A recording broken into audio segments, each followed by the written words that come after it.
And you're all very welcome. And I have to give a full disclosure. I'm a board member of Sligo Springboard, so I obviously am delighted that they're here. And you're the youngest person here, so well done. And Jenna and Jack are here as well in the gallery.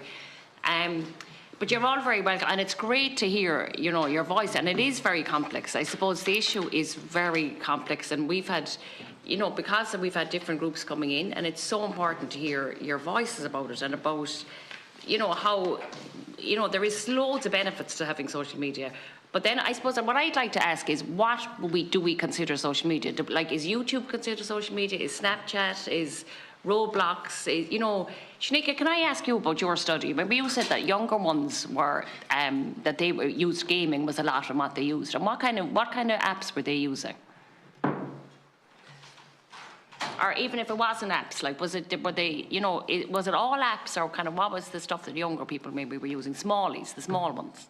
Mostly Roblox. Okay, and that was the 5 to 7 year olds, were they? Okay, and do they feel are they the same group that said we wish we didn't have any, access to any tablet ourselves? Yeah. Okay, so they weren't using them on their parents' phones or anything. They were. I suppose just to add to that, Roblox was extremely popular with the younger age. Yeah. And then it kind of phased out as they got older, 8 and 9 and 10. They moved into kind of Snapchat and TikTok and that kind of side of things. But Roblox is extremely popular, and the amount of hits and people that use Roblox is hundreds of thousands. And is there any age restriction on Roblox? There is. There's 5, I think it's 5 to 8 or 8 to 12 and then 13 plus. But the part of the study we did, or survey we did, is even with the restrictive ages of 13, everybody we spoke to in our little survey, 31, could access it. Yeah. And that was the worry. Roblox can be very child-friendly, absolutely, and I do think that loads of those companies are tightening their with AI and their security around that, which is only too pleasing to everybody. But the reality is, at the moment, all of our kids that we surveyed could access what they wanted. Okay. And YouTube, would you and this could be any rest of it, what would be the one, I suppose, different age groups that, we say YouTube, junior YouTube, and then, is it junior YouTube, YouTube Kids, is that what it's called, that? And do you need an age restriction to get to that as well? Is that? I think that it's a recommendation. Okay, but there's no verification, there's no. That's the line, I think that's the word they use, it's recommended. Okay. 13. Yeah, thanks, John. Yeah. Charlie, but you? Sorry, just on the YouTube, it depends. If videos get age restricted, they can require ID verification on the account. Okay. But if a video is not age restricted, it will not, and it takes a lot to get age restricted on YouTube. Well, actually, sorry, they've been cracking down a lot more, so it takes a lot less recently. Okay. But for the they'll be taken down, the videos, if they're not appropriate? No, they aren't taken down, they're left up, but the account watching them has to be verified as over a certain age. And is it easy to get around that age verification? I don't personally know. I don't think so. I've never tried personally, but I haven't heard a lot online, so I wouldn't know a lot about that. But yeah, look, thanks, Charlie. I remember when I was little, came across an age-restricted video, and I just got my dad's login, like that, and I was watching that video 2 minutes later. Okay. It was that easy. You just need any account. Yeah. And is that the same, do you think with everything? Look, if they're even, we'll say, what would be the ones you use? No, I know you said that you didn't use social media for a long time. Are you on TikTok now and Instagram? Oh yeah, no, I have a TikTok account. I have an Instagram account. The TikTok and Instagram accounts are both on that iPad I mentioned previously, because I don't want to have them on my phone, because then I've got it in my hand too easily. Only one I have on that is Snapchat. And YouTube as well, but then YouTube, is it social media, is it not? It's a bit iffy. So I don't think we have a clear definition of what it is. And there's no real regulatory body around, what is social media.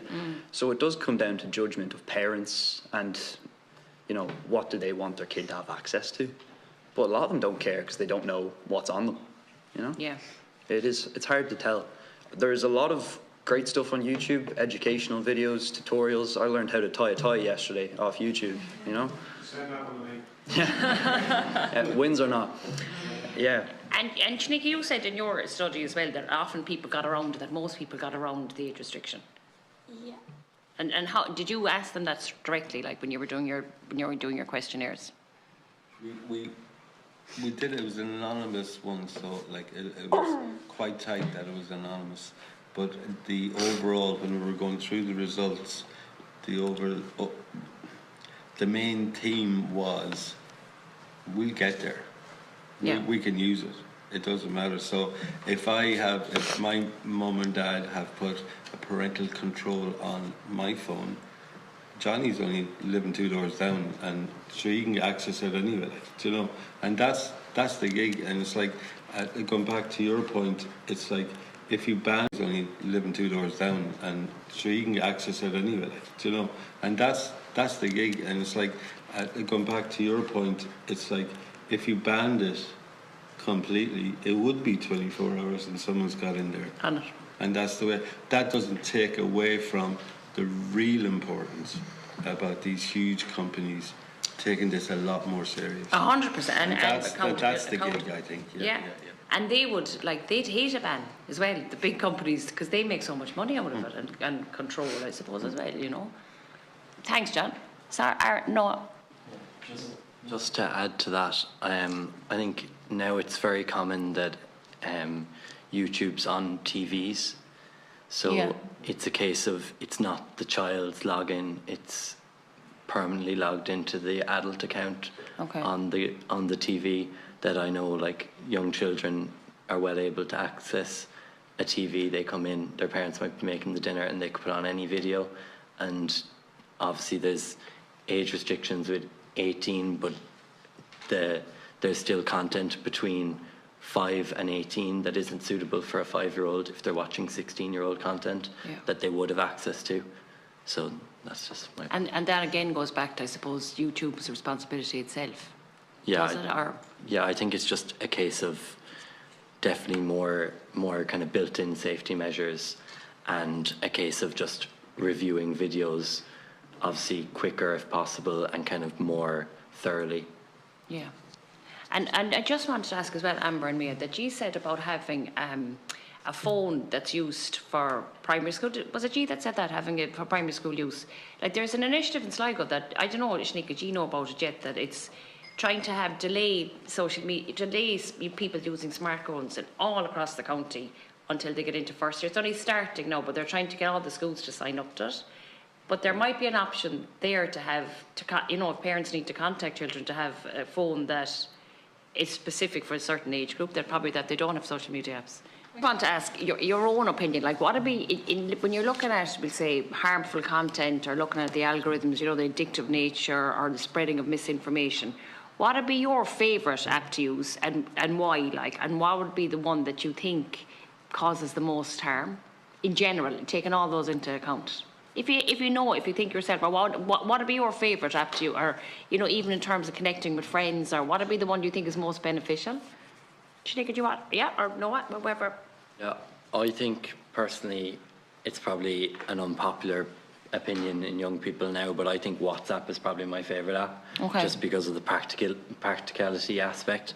Like, I use it for work, I get all my work messages on it, and then I use it for communicating with my family. Because a lot of older people like me have a WhatsApp, so we would, communicating with my family, whether it be my grandparents or my uncles and aunties and my cousins, and I use it. My close friends I text on WhatsApp, and work friends, but mostly then I would say Snapchat would be my school friends.